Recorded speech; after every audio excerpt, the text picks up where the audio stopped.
again, and welcome to Foreplay Radio Sex Therapy. I'm your host, certified sex therapist Laurie Watson, author of Wanting Sex Again, and blogger at Psychology Today and WebMD. And I have with me Dr. Adam Mathews, my co-host, who's a couples therapist, psychotherapist, and president of NCAMFT. Foreplay is dedicated to helping couples keep it hot. Each episode, we cover an aspect of sex that impacts your sex life and something that you can relate to. So if you find our discussions helpful, please give us a review on iTunes or Stitcher. We would love it if you would tell a friend about us. You can find us also on the web at foreplayrst.com. And if you have a comment or a topic that you'd like us to talk about, we'd love to hear from you. Please send them to us at info@foreplayrst.com. Thanks for listening. Now on to today's topic. Good morning, Adam. Good morning, Laurie. We are normally not taping this early in the morning. Yeah, I know. So we have coffee in hand, right? We went to Starbucks. Shooting ourselves full of caffeine this morning. Yeah, we need that. Although sometimes in the afternoon, we're tired too. I know. Yeah. It's a catch-22. In the morning, we're tired because we're just waking up. Afternoon, we're just winding down. So basically, we're just always tired. That's right. I hope we don't sound tired. I hope not either. All right. So we're here to talk about trust today in this episode. Trust, that is such a nebulous word, right? I hear people talk about it all the time, and it's really abstract, right? So do you have a definition that you use for trust? Okay, so what is trust in our sexual relationship and in our relationships, period, is really what we're driving at. Yeah. I guess to me, it's this feeling of safety. Okay. You know, that my heart is safe, that my body is safe, that the person I'm with, my partner cares about me. Yeah. I like that. I like the idea, always like the idea of safety.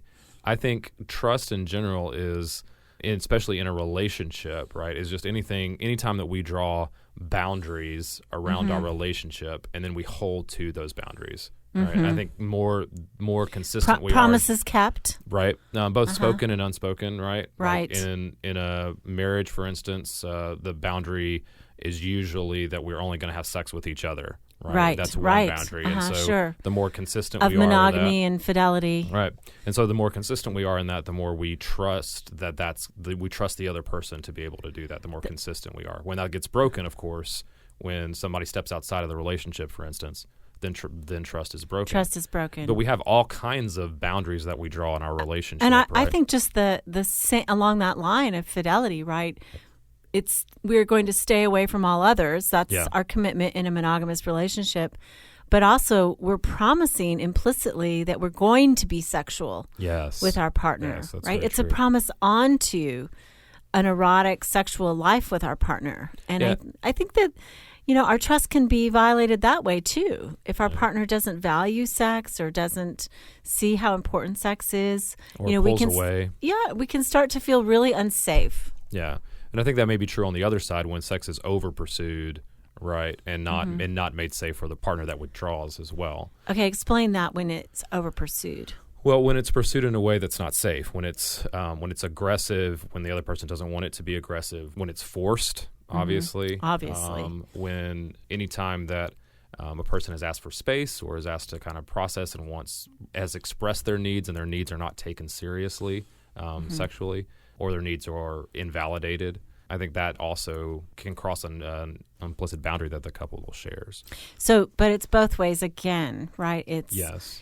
It's when the person maybe who is not as interested feels overly pressured, and then maybe anger comes into it, or when it's the person who feels like not taken deeply seriously enough about their sexual needs. Yeah. I mean, either way, we can start to feel unsafe in the relationship. That implicit boundary that you said about sex being important in the relationship and that we're going to pursue each other sexually and we're going to, that is often, I think, unspoken in couples. Sure, right? It's implicit. Yeah, it doesn't happen. It's not something they often talk about, and so it's often one of the ones that gets violated quickest because they're maybe not talking about it or they have an expectation that's not being met. Right. And I got married similarly to Princess Diana, and that tells you how old I am. And I remember their vow, which was an Anglican service, and, they vowed to each other, with my body I thee worship.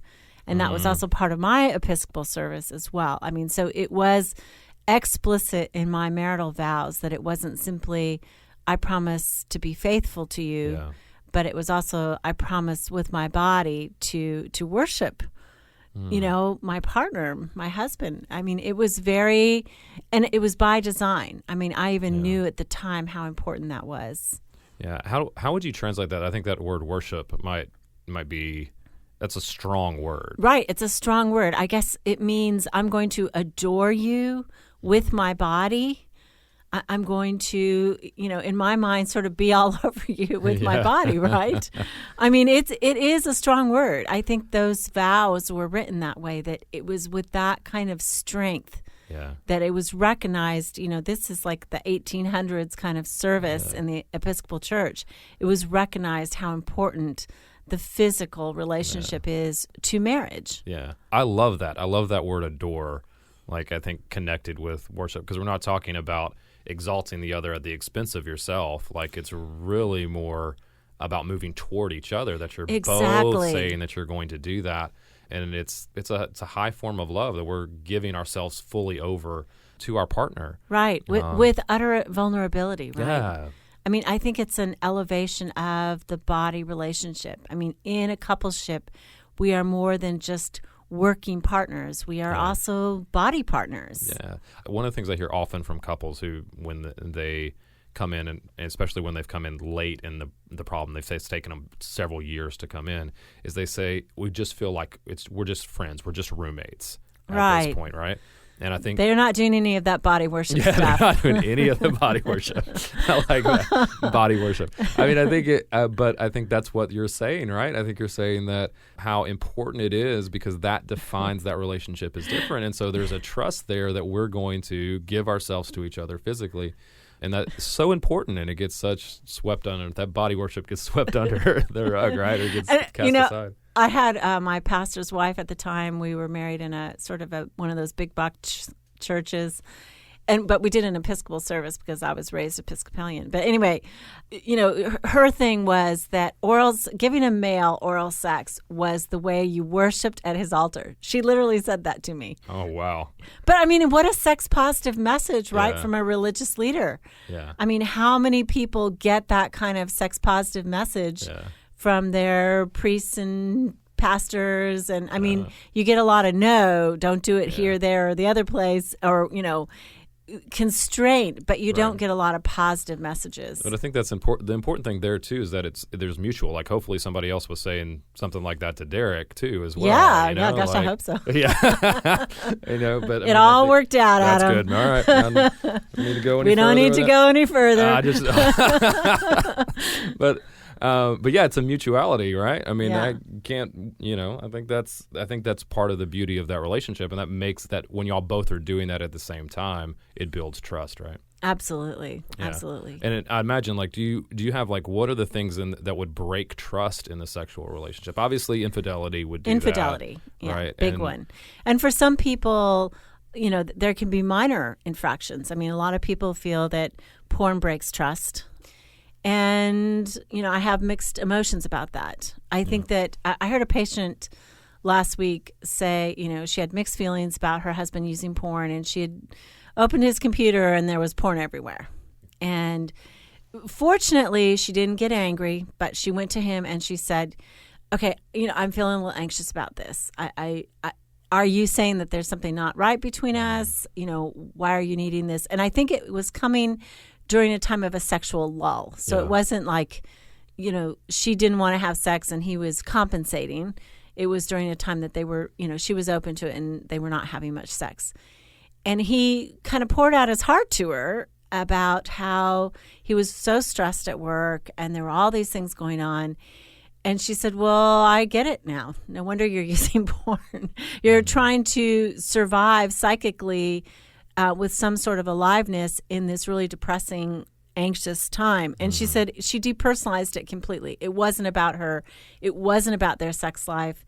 It wasn't any kind of commentary whatsoever about their sex life. And she was able to get through that. And I thought that's beautiful because she stayed vulnerable. He stayed vulnerable. Yeah. It really wasn't. They stayed in it together. Yeah, they stayed in it together, and they understood, why he was using it at that point. And it wasn't actually, even though it was a sexual use, it wasn't a commentary on their sex life. So, but I do know people who, feel like that's problematic. I know people who feel like it's problematic if their partner talks to another person of the opposite sex or looks at another person of the opposite sex. Or flirts. Like, I think there's... Or flirts. Then there's different levels of what people consider to be flirting. And so anything like that would then break how strong a friendship should be, what that would look like with a member of the opposite sex. I think that's that begins to... And it's sort of a catch-22, isn't it, Adam? Because I think with trust... people have more freedom and they allow each other more freedom. But when trust is broken or when the relationship is not secure sexually and, either way, then mistrust can come in. I don't know what you're feeling about this other person, because we're not strong sexually. Yeah. Yeah. I think that... And we're not here to tell you where to draw those lines particularly. But I think that's how you begin to know where trust is being broken. If you're feeling like there's not trust in your sexual relationship, I feel like that's where you start, is saying, what are the boundaries that are being broken? What are the expectations that are being broken here? Do we have the same ones? Do we have the same expectations and boundaries for our relationship that we clearly understand so that we can know, okay, well, this is over the line, right? This is too far, or this begins to break trust when you do X, or when you don't do X. That's when trust begins to be broken. And I would sure love couples to talk about this when they're not stressed. Yeah. Early in the relationship. Yeah. If you are early married and you're doing great, this is the time to talk about it and say, tell me what you think your boundaries are in terms of opposite sex, and how are we going to purpose to keep our relationship safe, our trust, high, and our relationship exclusive. What do we do? What do we do if we find ourselves attracted to another? Does that make us a bad person, or how do we handle that?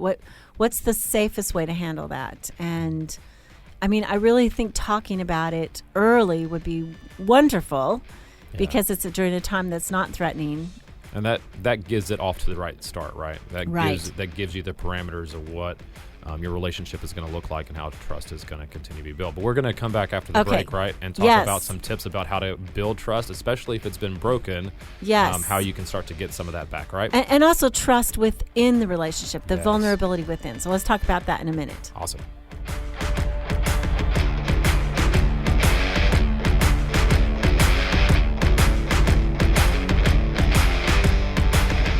Wanting Sex Again: How to Rediscover Desire and Heal a Sexless Marriage by certified sex therapist Laurie Watson.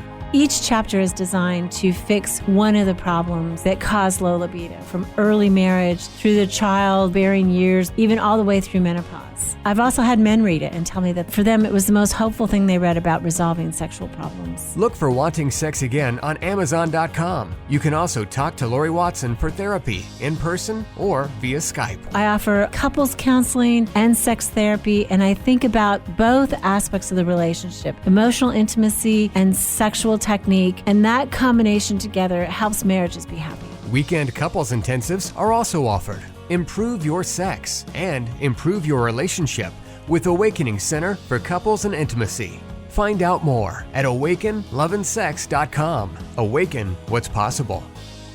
It is one of my great joys in life to be able to really help individuals and couples find strength in their relationships and really find hope again. Licensed marriage and family therapist Dr. Adam Mathews from Mathews Counseling. I work with a wide variety of issues, including depression and anxiety, marital issues, issues with adolescence. I believe that therapy should be designed around you, that it should be personalized to who you are and to your unique situation. Therapy is available in office, online, and by phone. I want therapy to be comfortable for everyone. At our office, you'll find that we sit around a fireplace in deep, comfortable chairs, look at the problem differently, and offer practical solutions for you to take home and utilize outside of the therapy room. Schedule today and rediscover hope. You can find me on the web at mathewscounseling.net, Mathews with 1 T. You can contact us through email or phone and find a lot of resources on our website, mathewscounseling.net.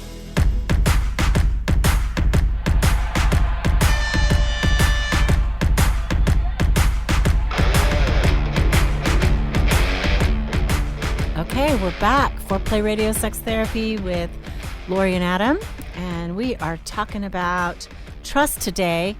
And we've just talked about, sort of how to keep trust when we're talking about the boundary of fidelity. But I also think about trust in terms of vulnerability. Sure. Like, how do we let our partner, can we trust our partner with this, like, innermost sanctum of our thoughts, right? Mm-hmm. Of our thoughts about what we want sexually, about what we want to do to them sexually. And our feelings about around our needs. Sex, right? Yeah. I've been married for a long time and gone through different seasons with my husband sexually. And, there are lots of different feelings that you go through over a lifetime. I would say that I was talking about that with some colleagues, actually, and talking about how in the beginning, we didn't know as much, but I really think that we didn't trust as much either. We didn't trust each other with our inner thoughts. Yeah. It's not until we've sort of gotten much later in the marriage that we began to trust each other with our fantasies and our secret wishes and some of our insecurities as well. Yeah. And that seems to me to be a chicken and an egg type of thing, like which one of those things came first? Did you have the courage to be vulnerable first, or did trust build in the relationship so that you could be vulnerable? Or they seem to be feeding, they seem to feed each other a little bit, don't they? I think, though, consciously, for me, it is the decision to be vulnerable. I mean, I think as a sex therapist, one of the things I'm always challenging myself with is, am I as sexually courageous as my patients? Within my moral frame, am I as sexually courageous? And I'm have dealt with this one couple who, they're so beautiful, the way they really talk about what they feel on the inside. Yeah. And they truly are respectful. I mean, the way they listen to each other, I don't think they even need me. But I mean, I'm sort of there as a witness to this beautiful unfolding of the way they talk about it. And I think that both of them are pretty securely attached as individuals. They come from families that love them, and, sure, we're imperfect, but I think that they are inspiring. And for me, in my life, I literally challenge myself to say, I need to tell my husband what lives on the inside of me, sexually. What do I think about? I really purpose that. And that, I don't know that we can understate how much of a courageous act that is when people do that. Because that vulnerability is such the easiest part that can be crushed. It's so fragile sometimes, because it is so raw, and so they could be rejected by the other. Yeah. Right. When we offer them out there. And so I think finding ways to be courageous with that is so important.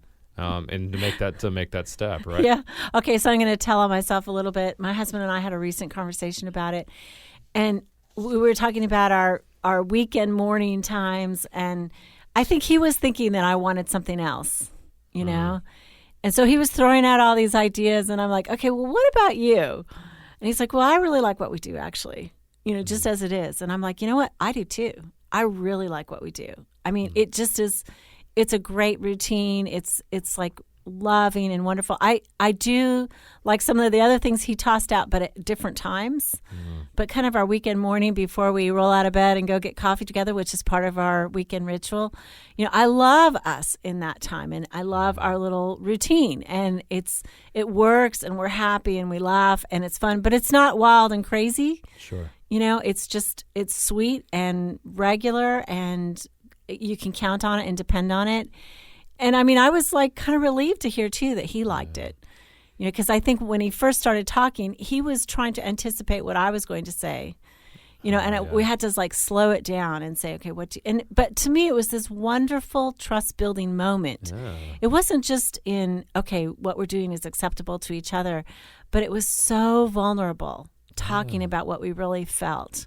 Yeah, and that seems really free of judgment too, and defense. Like there's no defense in like pushing what you want. Y'all were just sharing to try to understand each other better, rather than try to get your way. Exactly. Yeah, exactly. That's so great. It was a good thing. I think the other thing I heard in there that in you sharing there, Laurie, which is so great, is the consistency in what y'all do. Mm-hmm. Like there is something that is trust building when you have routine that you can depend on in the relationship. Right? Yeah, at least for us. Yeah. I mean, and I think that, some people, it isn't like this just a calendar date. It's just that our week frees up on the weekend. Yeah. Well, no, I think more than, I don't mean boring, like you do the same thing every week routine. I mean, like trust is really about dependence, right? I mean, like, there's something that I can depend on that is going to happen. So even if it's I can depend on that we are going to pursue each other and have spontaneous sex, like we know it's going to come. Sure. Or if like our routine is even that we flirt with each other consistently throughout the day via text message, or that we leave notes for each other, or that we even we're going to have a date night every week, or we're gonna whatever it is that I can rely on, and specifically sexually, that I'm not wondering if it's going to happen sometime in the future, or I'm not wondering about whether it's okay to share our needs because we have regular conversations about it. But you're saying that regularity builds trust. Yes, absolutely. Yeah, absolutely, it does. Essentially, I think trust is consistency over time. Right. Mm-hmm. And so finding a way that makes that, whether it's we just regularly have conversations about sex, or we pillow talk, or we, whatever, like we share fantasies with each other and are real consistent with that. Like whatever it is, it's just that there is some consistency in our sexual life together over time. And I think that helps builds it. I think you're absolutely right. I also think that, maybe we could give people some specific things to help them build trust. Sure. One tip I would say is don't ever directly criticize your partner's body.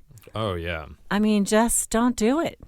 It's like that's the part that they're going to share with you. And so, I mean, I know that there are times that maybe you get unhappy with your partner's body, but saying it in a way that isn't critical or encouraging them toward health versus saying you don't like this and that and the other thing about them, I think that's crazy. Yeah. I think it's even crazy to criticize what they're wearing. Oh, yeah. I mean, I know sometimes people say, my partner would look better in this and that. And it's like, well, buy that for a gift. Yeah. Don't tell them.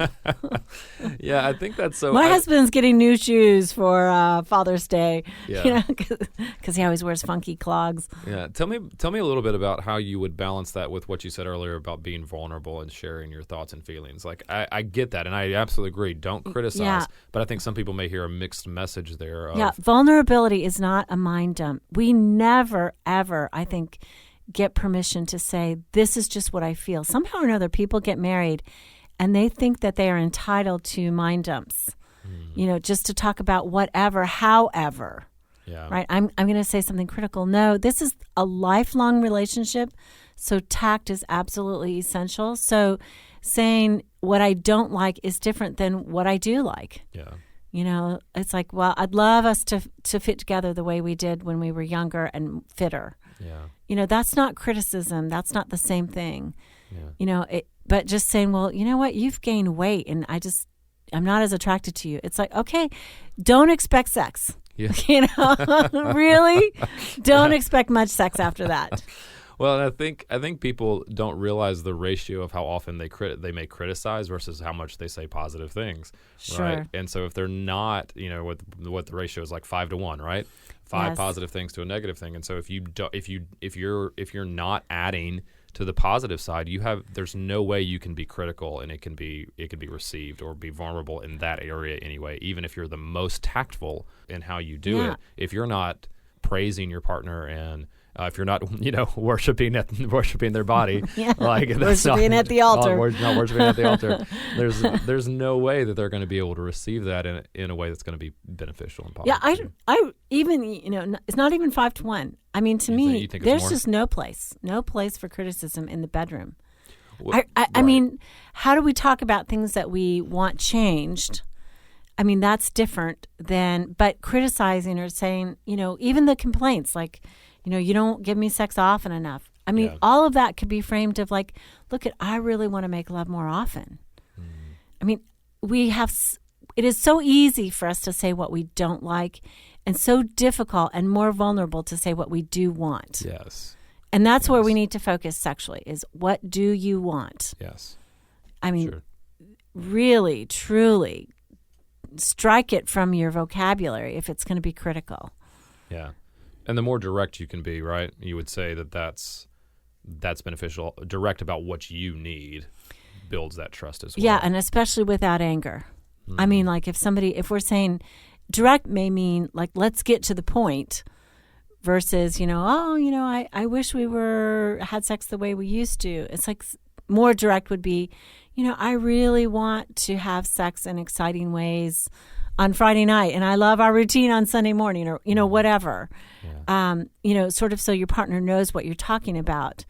But I think so often people fall into the trap of being critical. And one of the reasons I think is that they wait too long to talk about sexual problems. Yeah. They wait too long to talk about sexual feelings. So my thing is talk early. Talk early. Yeah. Talk early. When something bothers you, bring it up. But don't bring it up of this bothers me. Bring it up of this is what I want. Well, that's what goes back to what we were talking about earlier, too, about the sexual expectations and the boundaries that you set sexually. Like talking about those early really kind of gives you that framework so that you can talk within that, especially when something's not happening that you want. When you have those shared expectations, it's much easier to come in and begin to talk about those and be direct about what you need, right? Absolutely. And I think that people are anxious to bring up anything that would be conflictual. So sexually, if they think it's going to create a conflict, first of all, the best start is a soft warm-up, right? Gottman says that a soft warm-up, you have a chance at resolving something. If you start with a harsh warm-up or a critical warm-up, basically the odds go down to, 90% of the time you're going to end in lack of resolution. Yeah. So soft warm-ups maybe look like requests, commentary that is positive, without anger, without a tone that's angry. Yeah.